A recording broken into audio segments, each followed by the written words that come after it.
Alright, we got our rigid body kinematics quiz number 5. So for this question, we have a disk that oscillates about its axis of rotation, given by its angular acceleration alpha is equal to negative k theta. So first, we are being asked to determine the value of k when omega is equal to 16 radians per second and theta is 0, and theta is equal to 6 radians per second when omega is 0. And then we're being asked to determine the angular velocity when theta is equal to 1.5 radians.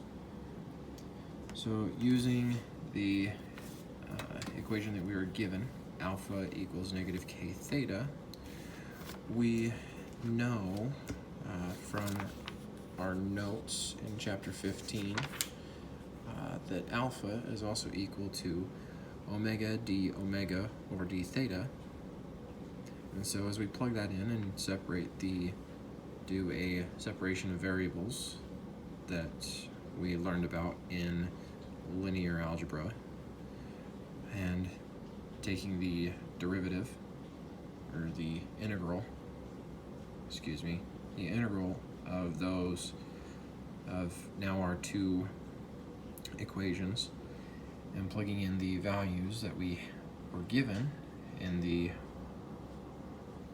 problem, and we find that our k value is equal to 7.11 seconds.